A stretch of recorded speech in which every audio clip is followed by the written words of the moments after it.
आप सभी को मेरा नमस्कार।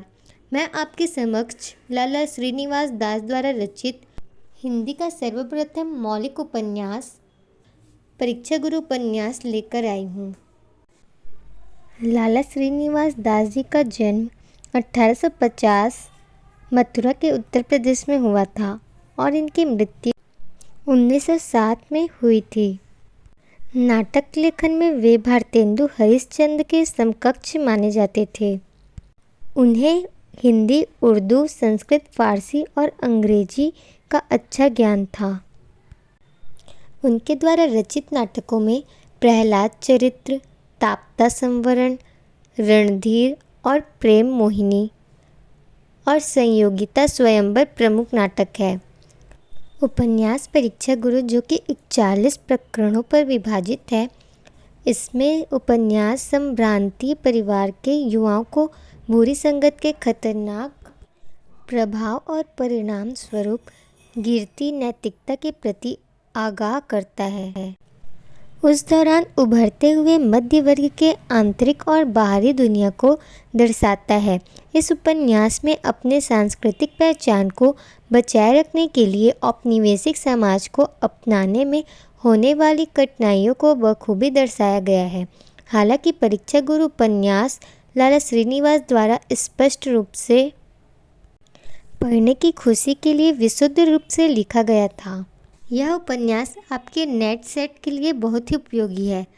तो चलिए हम इसे प्रारंभ करते हैं। निवेदन। अभी तक नागरी और उर्दू भाषा में अनेक तरह की अच्छी पुस्तकें तैयार हो चुकी हैं, परंतु मेरे जान इस रीति से कोई नहीं लिखी गई, इसलिए मैं अपनी भाषा में यह नई चाल की पुस्तक होगी।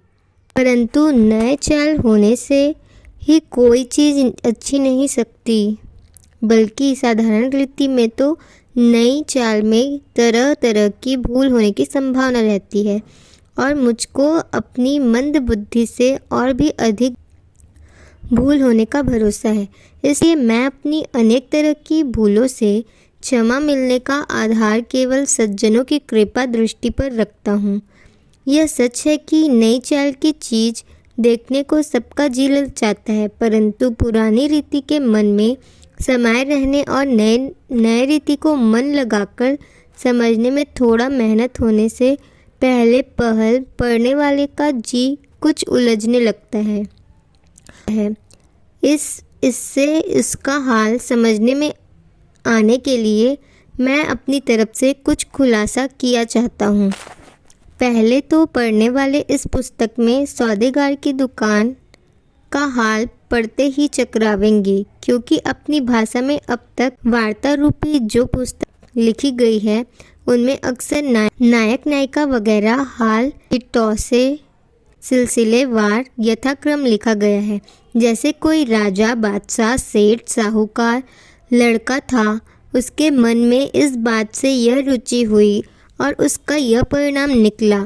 ऐसा सिलसिला कुछ भी नहीं मालूम होता। लाला मदन मोहन एक अंग्रेजी सौदेगर की दुकान पर असबाब देख रहे हैं। लाला ब्रजकिशोर, मुंशी चुन्नीलाल और मास्टर शंभुदयाल उसके साथ हैं। इसमें मदन मोहन कौन, ब्रजकिशोर कौन, चुन्नीलाल कौन और शंभुदयाल कौन है, उसका स्वभाव कैसा है, परस्पर संबंध कैसा है, हर एक की हालत क्या है, इस समय किस लिए इकट्ठे हुए हैं, यह बातें पहले से कुछ भी नहीं जताई गई।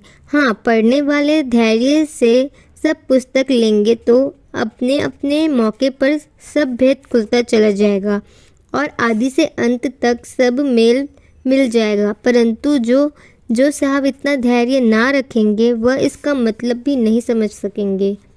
अलबत्ता किसी नाटक में यह रीति पहले से पाई जाती है, परंतु इसके लिखने की रीति जुदी जुदी है। नाटकों में जिसका वचन होता है उसका नाम आदि में लिखा जाता है और वह पैराग्राफ उसका वचन समझा जाता है, परंतु इसमें ऐसा नहीं होता। इसमें ऐसा चिन्ह अर्थात इन्वर्टेड कॉमा या कोटेशन के भीतर कहने वाले का वचन लिखा जाता है और कहने वाले का नाम वचन के बीच में या अंत में जहाँ पुस्तक रचने वाले को जगह मिले वहाँ लिख देता है, अथवा नाम लिखे बिना पढ़ने वाले को कहने का वचन मालूम हो सके तो भी लिखता। एक आदमी का वचन बहुत करके एक पैराग्राफ पूरा होता है, परंतु कहीं कहीं किसी के वचन और विषय आ जाए तो ऐसा चिन्ह इन्वर्टेड कॉमा में पहला वचन पूरा किए बिना दूसरा पैराग्राफ आदि से ऐसे चिन्ह लगाकर उसी का वचन जारी रखा जाता है और वचन के बीच में दूसरे वचन का आ जाता है, तो वहाँ उस वचन को अलग दिखाने के लिए उस पर भी अक्सर इन्वर्टेड कॉमा लगा दिए जाते हैं, परंतु वचन ऐसे चिन्हों के भीतर नहीं होते, वह पुस्तक रचने वाले की तरफ से होते हैं।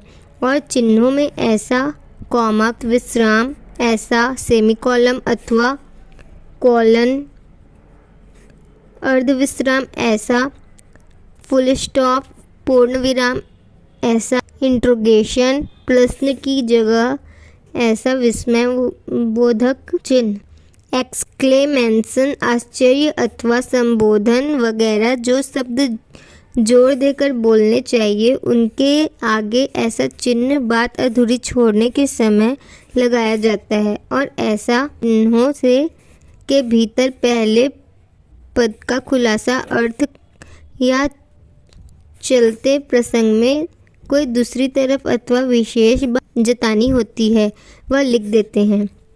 इस पुस्तक में दिल्ली के एक कल्पित रईस चित्र उतारा गया है और उसको जैसे का तैसा दिखाने के लिए संस्कृत अथवा फारसी, अरबी के कठिन शब्दों की बनाई हुई भाषा के बदले दिल्ली में रहने वालों की साधारण बोलचाल ज़्यादा दृष्टि रखी है।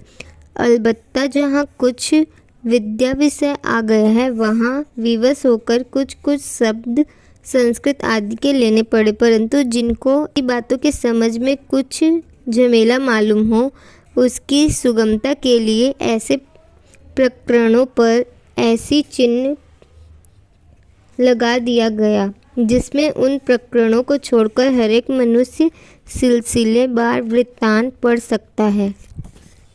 इस पुस्तक में संस्कृत, फारसी, अंग्रेजी की कविता का तर्जुमा अपनी भाषा के छंदों में हुआ है, परंतु छंदों के नियम दूसरे देशों का चाल चलना जुदा होने की कठिनाई में पूरा तर्जुमा करने के बदले कहीं कहीं भावार्थ ले लिया गया है।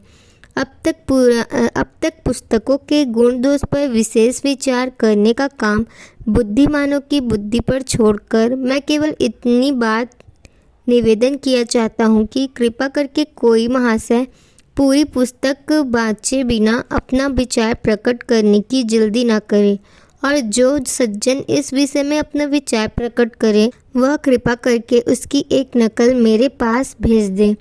यदि कोई अखबार वाला उस अंक की कीमत चाहेगा तो वह तत्काल उसके पास भेज दी जाएगी। जो सज्जन तरफदारी पक्षपात छोड़कर इस विषय में स्वतंत्रता से अपना विचार प्रकट करे मैं उनका बहुत उपकार मानूंगा। इस पुस्तक के रचने में मुझे महाभारत आदि, संस्कृत गुलस्तियाँ वगैरह, फारसी गोल्ड स्मिथ, विलियम कपूर आदि के पुराने लेखों और स्त्री बोध आदि के वर्तमान रिसालों से बड़ी सहायता मिली है, इसलिए इन सब का मैं बहुत उपकार मानता हूँ और दीनदयालु परमेश्वर की निहतुक कृपा का सच्चे मन से अमित उपकार मानकर यह लेख समाप्त करता हूँ। सज्जनों की कृपाभिलाषी श्रीनिवास दास, दिल्ली।